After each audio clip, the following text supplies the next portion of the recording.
Salam sejahtera kepada Bapak Lazarus J. Hamad, SSOS, MA, selaku dosen pengasuh mata kuliah dan rekan-rekan seperjuanganku sekalian. Perkenalkan, nama saya Gisela Wilhelminda Wongagodo, NIM 17030800025. Saya mahasiswa semester 7, kelas B reguler sore, jurusan Sosiologi, Fakultas Ilmu Sosial dan Ilmu Politik Universitas Nusa Cendana Kupang. Video ini merupakan review buku ketiga pada mata kuliah Perencanaan dan Kebijakan Sosial. Yang pertama, penyakit Alzheimer dan demensia lainnya. Definisi penyakit Alzheimer dan demensia lainnya. Alzheimer adalah gangguan otak yang progresif dan tidak dapat disembuhkan, yang secara bertahap merusak ingatan, penilaian, keterampilan penalaran, kepribadian, otonomi, dan pada akhirnya menyerang fungsi tubuh seseorang. Penyebabnya sampai saat ini belum diketahui.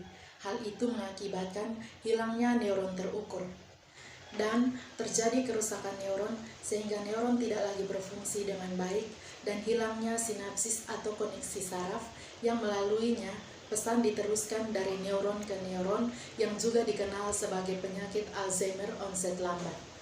Alzheimer pada dasarnya adalah penyakit orang tua dewasa, meskipun gejala pertama yang terlihat terjadi lebih awal. Alzheimer onset dini kadang-kadang dapat menyerang orang yang berusia 30 tahun, tapi ini jarang terjadi. Ketika Alzheimer terjadi dalam keluarga, maka disebut penyakit Alzheimer keluarga. Penyebab yang mendasari dan faktor risiko spesifik untuk Alzheimer tetap ada, namun tidak jelas meskipun investasi penelitian cukup besar pada tahun 2012. National Institute of Aging dan Alzheimer Association mengusulkan kriteria dan pedoman yang direvisi untuk mendiagnosis iklan. Kriteria dan pedoman ini memperbaharui yang diterbitkan pada tahun 1984 oleh Institut Gangguan Neurologis dan Stroke Nasional dan Alzheimer Association. Kriteria versi sebelumnya ini terutama didasarkan pada penilaian klinis dokter tentang penyebab gejala individu seperti yang dijelaskan oleh individu dan anggota keluarga, hasil tes kognitif, dan penilaian umum neurologis. Kriteria baru menggabungkan 3 perubahan yang penting. Yang pertama, mereka mendefinisikan 2 tahap Alzheimer: gangguan kognitif ringan akibat Alzheimer dan demensia akibat Alzheimer. Ini kontras dengan sebelumnya, yaitu kriteria di mana demensia sudah terlihat. Yang kedua, mereka melamar kriteria dengan tujuan penelitian untuk fase praklinis sebelumnya dan gejala seperti hilang ingatan berkembang. Yang ketiga, mereka memasukkan tes biomarker yang bisa menunjukkan ada atau tidak ada Alzheimer atau resiko mengembangkannya. Berikut tahapan penyakit Alzheimer. Meskipun perkembangan Alzheimer adalah kontinum dan bervariasi menurut individu, biasanya itu dipandang memiliki 3 tahap berbeda. Awal atau ringan, stadium Alzheimer sering diabaikan oleh kerabat, teman, dan terkadang oleh orang profesional yang melihatnya sebagai bagian normal dari penuaan. Karena permulaan penyakit yang bertahap, sulit untuk memastikan kapan tepatnya dimulai. Gejala awalnya bisa berubah menjadi pelupa, terutama pada hal-hal yang adil terjadi. Beberapa kesulitan dengan komunikasi, seperti menemukan kata-kata yang tepat, menjadi bingung di tempat-tempat yang sudah dikenal, kehilangan jejak waktu, kesulitan membuat keputusan, dan menangani keuangan pribadi. Penilaian berkurang, kehilangan barang, dan menyalahkan orang lain.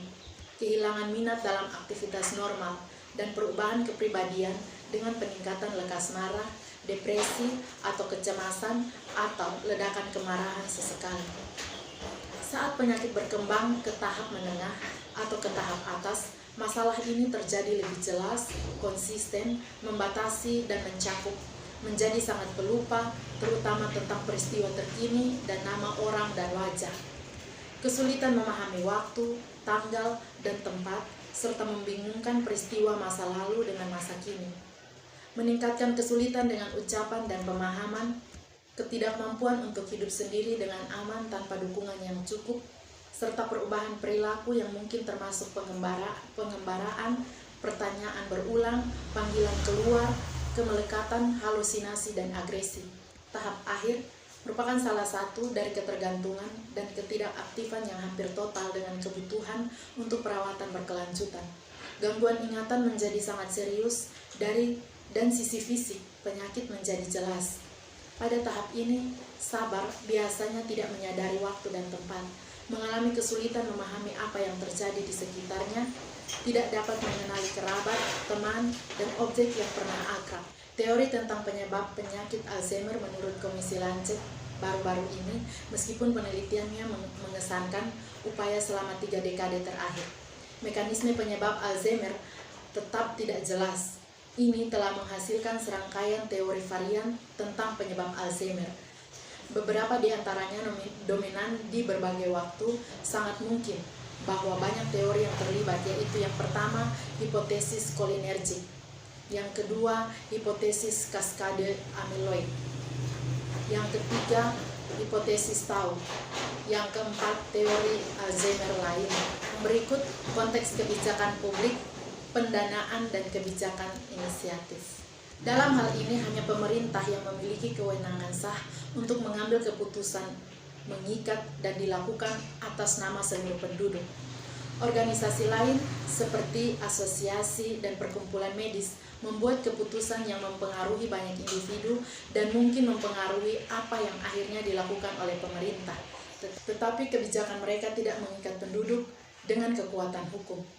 Pembuatan kebijakan di Amerika Serikat dipersulit oleh federalisme, di mana baik nasional dan negara bagian, serta pemerintah daerah memiliki peran dalam membingkai kebijakan Alzheimer.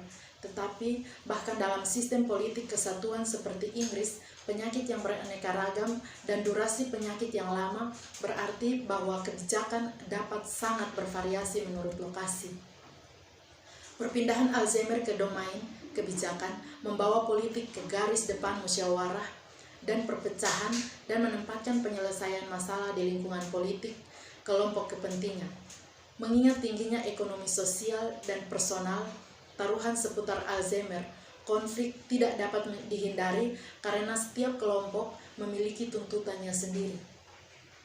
Alzheimer harus bersaing tidak hanya dengan bidang non-kesehatan untuk mendapatkannya bagian dari sumber daya masyarakat, tetapi juga dalam persaingan untuk mendapatkan perhatian publik dan dukungan politik dengan penyebab yang sangat terorganisir seperti kanker payudara dan AIDS, serta jenis demensia lainnya. Juga dalam Alzheimer ada pertempuran konstan di antara mereka yang memiliki teori Alzheimer yang berbeda untuk bagian pendanaan penelitian mereka dan di antara penelitian kesehatan masyarakat dan prioritas perawatan mengingat kompleksitas Alzheimer dan banyaknya pihak dengan kebutuhan khusus dan tuntutan front politik yang tidak mungkin bersatu. Dampak Alzheimer melampaui kebutuhan perawatan kesehatan berpengaruh bagi penderita. Seiring perkembangan Alzheimer yang tak terelakkan, pasien menjadi semakin meningkat bergantung pada orang lain untuk perawatan dasar sehari-hari dan tugas rutin yang aman di lingkungan secara fisik dan perlindungan dari eksploitasi atau penyalahgunaan. Mengatasi beragam kebutuhan perawatan medis dan sosial dari populasi yang berkembang dengan Alzheimer membutuhkan adopsi kerangka kebijakan multisegi, dan agenda itu secara eksplisit mengakui kebutuhan yang kompleks dan unik dari penderita Alzheimer dan dampaknya terhadap pengasuh dan masyarakat luas. Kebijakan publik yang terkait dengan penyediaan layanan sosial, lembaga yang menyediakan perumahan, keuangan, dan layanan hukum yang sesuai, dan sistem peradilan harus melengkapi kebijakan lain yang berfokus pada pendanaan, pencegahan dan pengurangan risiko, pengembangan pengobatan yang efektif, dan pemberian perawatan kesehatan yang efisien. Membuat kebijakan untuk penyakit Alzheimer. Kebijakan publik dapat dikategorikan sebagai salah satu dari 3 tipe dasar: regulasi, distributif, dan redistributif. Kebijakan peraturan memberikan batasan atau pembatasan tindakan kelompok atau individu. Mereka memberikan aturan, perilaku, dan sanksi yang didukung oleh otoritas pemerintah. Kebijakan distributif didasarkan pada pengertian barang publik. misalnya barang dan jasa yang menguntungkan semua warga negara. Tetapi kemungkinannya kecil dicapai oleh tindakan sukarela individu karena kurangnya sumber daya yang memadai. Barang publik didefinisikan oleh setiap masyarakat berdasarkan bagaimana tanggung jawab pemerintah diinterpretasikan secara luas. Biasanya kebijakan distributif menyediakan keuntungan atau manfaat bagi segmen masyarakat tertentu, terutama melalui kekuatan dompet. Aktivitas pemerintah yang cukup besar berputar seputar penyediaan pelayanan publik. Seringkali tanpa kontroversi yang tidak semestinya, sampai kelangkaan memaksa pertukaran dibuat untuk kelompok mana dan mendapatkan barang apa. Kebijakan redistributif sebaliknya, pada dasarnya kontroversial karena mereka mewakili keputusan pemerintah untuk mengubah distribusi kekayaan atau properti di antara kelompok-kelompok dalam masyarakat. Alokasi sumber daya dapat disengaja seperti pajak progresif tinggi atau hasil dari pergeseran sumber daya dari yang muda ke tua atau yang sehat ke yang tidak sehat.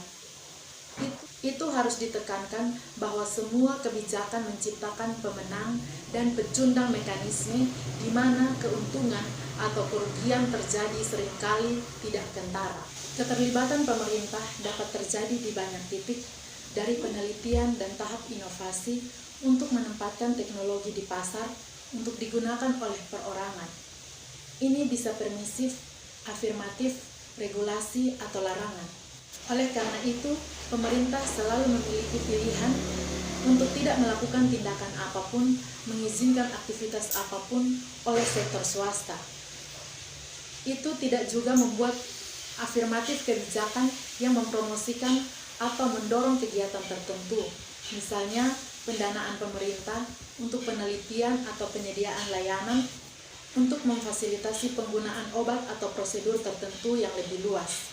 Pertanyaannya, apakah pemerintah seharusnya memberikan dorongan seperti itu, dan jika demikian, bagaimana caranya? Subjek perdebatan politik.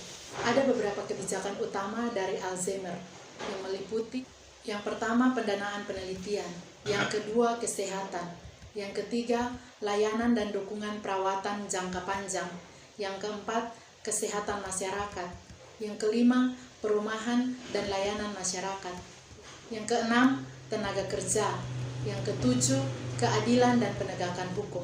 Undang-Undang Proyek Alzheimer menyerukan rencana strategis nasional lintas badan federal untuk mengatasi krisis Alzheimer yang semakin meningkat, dan mandat Sekretaris Departemen Kesehatan dan Layanan Kemanusiaan sehingga mendirikan Proyek Alzheimer Nasional untuk: yang pertama, membuat dan memelihara rencana nasional penanggulangan Alzheimer yang terintegrasi; yang kedua, mengkoordinasikan penelitian dan layanan Alzheimer di sejumlah badan federal; yang ketiga, mempercepat perkembangan pengobatan untuk mencegah, menghentikan, atau mengembalikan jalurnya; yang keempat, meningkatkan diagnosis dini dan koordinasi perawatan dan pengobatan; yang kelima, menurunkan disparitas Alzheimer untuk populasi etnis dan ras minoritas; yang keenam, berkoordinasi dengan badan internasional untuk memerangi Alzheimer secara global.